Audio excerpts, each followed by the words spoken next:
Welcome to CIA Declassified. We are the deep dive audio experience that excavates the most protected secrets of the 20th century, exploring everything from the CIA's real-life searches for the Yeti and other cryptids to the truth about UAP's unidentified aerial phenomenon and the reality of weaponized radio waves. Last time we analyzed the frightening feasibility of remote assassination in Project Mimic Heart. Today we confront an even deeper ethical abyss, the covert attempt to seize control of the human soul. Our memories. If the CIA could erase your memories of a classified event or implant a false memory of a location or a contact, the possibility for deep cover agents and asset protection would be limitless. This is a story of MK Ultra Subproject 129. Initiated in the early 1970s, this program sought to move beyond drugs and hypnosis and build the ultimate tool for cognitive warfare, a miniature, implantable electronic device designed to directly manipulate memory via electrical impulse. The project was technically feasible, but ultimately deemed too unpredictable and dangerous for use. Subproject 129 was founded on the mid-century theory of the engram, the hypothetical biophysical or biochemical trace of memory in the brain. The researchers believed that long-term memories were stored not in a single location, but as electrical patterns across specific neural clusters in the hippocampus and the temporal lobe. The goal was to physically tap into these areas by applying a tiny, precisely modulated current to specific neurons. They theorized they could induce amnesia and trigger recall. Inducing amnesia, overload or disrupt the firing pattern, effectively erasing or scrambling the memory trace. Trigger recall, replicate the original firing pattern, causing an involuntary and intense memory to surface. The CIA MKUL 129 Summary Report, a highly technical document summarizing the clinical trials, is the key surviving file. It is heavy on neuroelectrophysiology and frighteningly light on ethical review. The critical constraint was size. Unlike previous electrode-based mind control attempts, this device needed to be undetectable. It had to be placed subdermally under the skin and capable of receiving power and commands remotely via radio frequency signal. The project invested heavily in early micro-miniaturization technology, attempting to fit a receiver, a power storage unit, and multiple fine wire electrodes onto a chip no larger than a grain of rice. The team had to design for biocompatibility. The casing had to be inert, preventing rejection by the host tissue, and power harvesting. Since batteries were too large, the device had to be powered by ambient RF energy broadcast from a close-range transmitter, a concept years ahead of its time. This engineering effort, detailed in the 129 Summary Report, was technically brilliant, even if ethically monstrous. The resulting apparatus was codenamed the, quote, memory bridge, end quote. It was a tiny RF receiver connected to an array of electrodes designed to penetrate the dura mater and rest directly on the hippocampal surface. The implantation protocol was surgical, requiring an advanced surgical team. This surgical procedure itself is one of the most heavily redacted sections of the file, listed under Surgical Placement Protocols and Candidate Profile. Hypothesis for the redaction. This section almost certainly details the specific locations of the off-the-book surgical facilities and the precise specialized techniques used to implant the early prototypes. Revealing this would expose the medical professionals and institutions who participated, violating security protocols. The first phase of testing involved amnesia induction. Test subjects were exposed to a highly stressful or classified event, often an induced scenario where they handled sensitive documents or met a covert operative. Immediately following the event, the memory bridge was activated with a high-frequency current pulse. The goal was complete targeted memory eradication. The log entries here are chillingly concise. This is a document quote. Subject A14, exposure to event, Alpha 7, post-pulse interview. Subject retained redacted memory of the waiting period, but displayed total loss of event 2 to 215.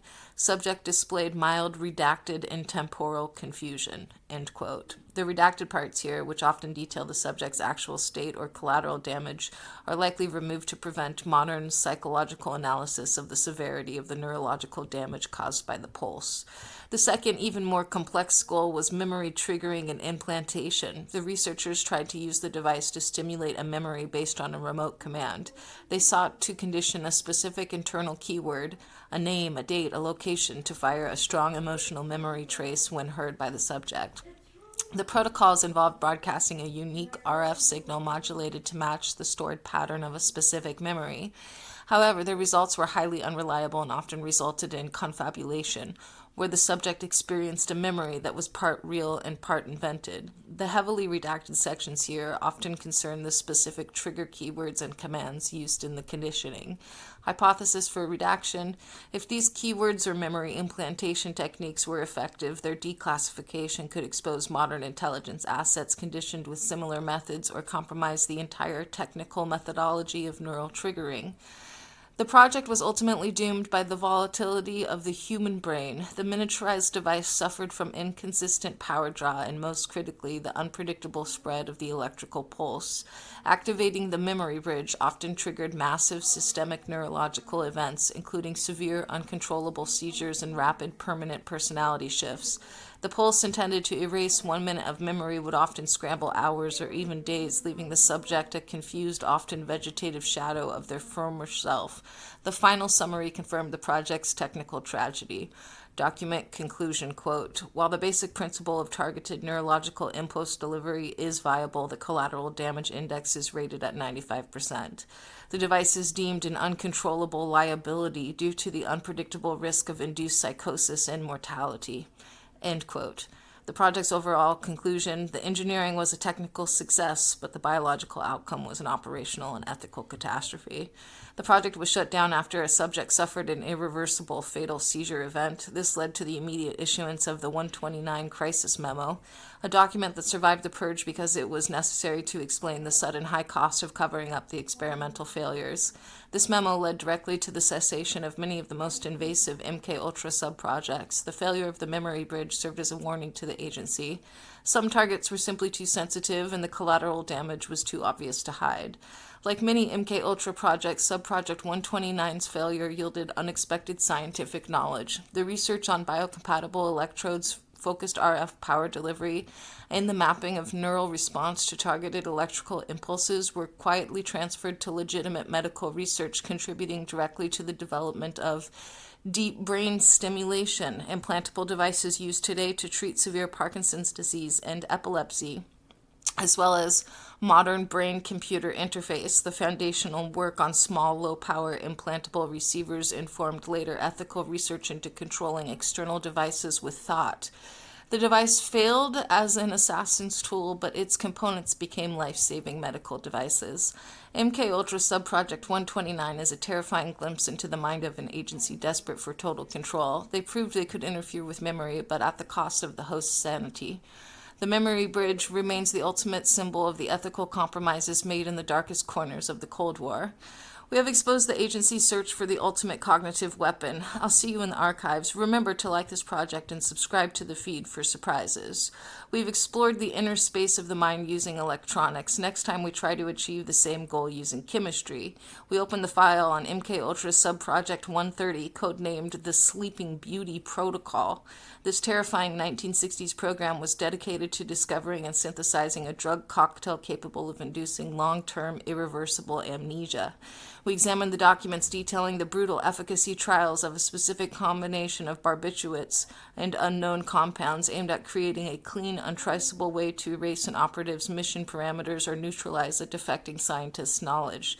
We read from CIA MKUL 130 Kim report, which details the chemical structure, the perfect memory wiping agent, and the catastrophic results on human subjects. This is the true story of the search for the permanent amnesia pill. In the meantime, keep an eye on the shadows, mind your step, question your memories. I'll see you in the archives.